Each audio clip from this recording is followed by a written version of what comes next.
ओम नमस्ते जी। आप सुन रहे हैं आज का वैदिक विचार।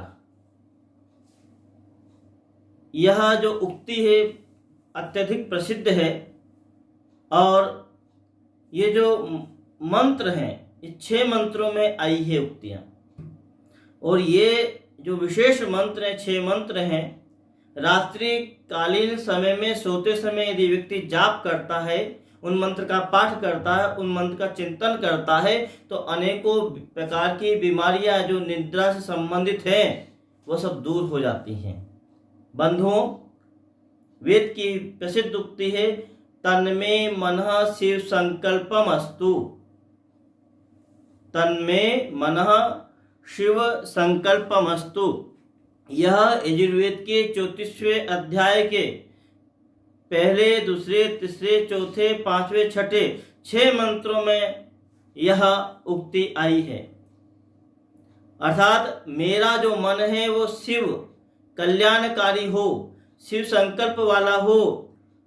याद रखना, पता होना चाहिए आपको कि मन जो है वह जड़ है, चेतन नहीं है, पर पूरे संसार को चलाता है। हम जब भी कोई काम करते हैं तो याद रखना हम एक समय में एक ही काम करते हैं। यदि हमारा मन उस काम में लग जाता है तो वह कार्य हमारा सफल हो जाता है। तो मन जो है वह संकल्प करता, विकल्प करता है। संकल्प का अर्थ सम अच्छे के लिए, कल्प अर्थात परिवर्तन करना, विकल्प परिवर्तन नहीं करना। तो इसलिए बंधुओं, आओ हम इस मन को समझें, एक कहानी के माध्यम से समझें, क्योंकि मन को नियंत्रित करना, मन को सदमार्ग पे चलाना बहुत कठिन है। मन एक प्रकार का प्रवाह है, मन एक प्रकार का स्रोत है, मन एक प्रकार की शक्ति है।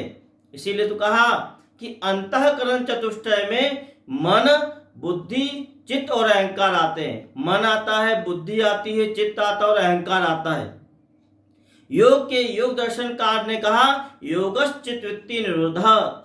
चित्त की वृत्तियों को रोकने का नाम ही योग है। बंधुओं, मन एक संसार का एक बहुत ही विशेष तत्व है, विशेष शक्तिशाली पुंज है।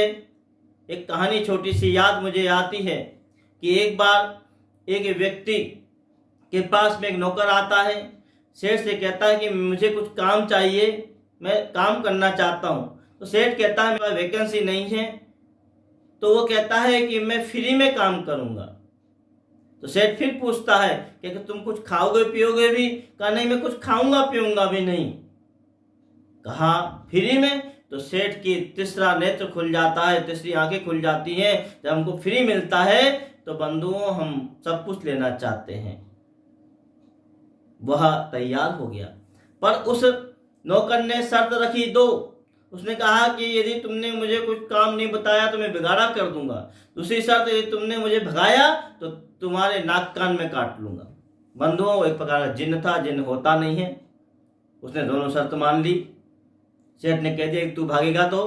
कहा मेरे तुम नाक कान काट लेना। सेठ ने बताया कि ये काम कर लेना। ये काम करने के पश्चात में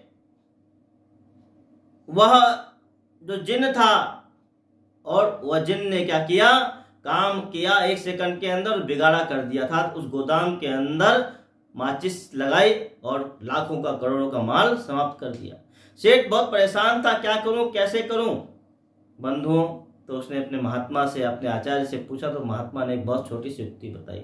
उसने कहा कि खंबा गाड़ दो और ये काम करना, और फिर ऊपर चढ़ना और नीचे उतरना, नीचे उतरना और ऊपर चढ़ना। बंधुओं, ऐसा ही फ्री का नौकर हमको भी मिला हुआ है, जिसका नाम मन है। तो आओ हम इस मन रूपी नौकर को सही रास्ते पे लगाएं। तन में मना शिव संकल्पमस्तु।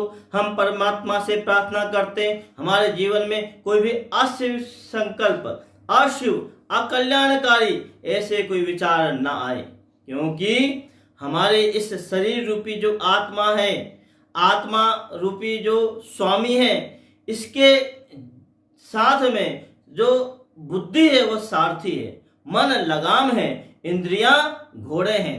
तो याद रखना, जब जब जिस स्वामी ने अपने लगाम को ढीला किया है तो इंद्रियां अस्त व्यस्त हो जाती हैं, अनियंत्रित हो जाती हैं। इसलिए आओ हम मन को सही प्रकार से नियंत्रित करें। मन चंगा तो कटौती में गंगा है। अनेक महापुरुषों ने मन पर अनेकों बात कही गई, पर वेद यही कहता है तन में मना शिव संकल्पमस्तु। हे परमात्मा, मेरा मन शिव संकल्प कल्याणकारी मार्ग पर चलने वाला हो। बंधुओं, यदि आप चाहेंगे तो हम 6 मंत्रों पर, जो रात्रिकालीन मंत्र है, उनमें यही कहा गया कि मेरा मन कैसा हो, मेरा मन किस मार्ग पर चले, उसकी विस्तृत चर्चा भी हम करते रहेंगे। आप सुन रहे थे आज का वैदिक विचार, वैदिक राष्ट्र यूट्यूब चैनल के द्वारा प्रस्तुत था। आप वैदिक राष्ट्र यूट्यूब चैनल सब्सक्राइब करें, शेयर करें, लाइक करें और अपनी समीक्षाएं, अपने कमेंट हमें देते रहें। ओम शांति शांति शांति।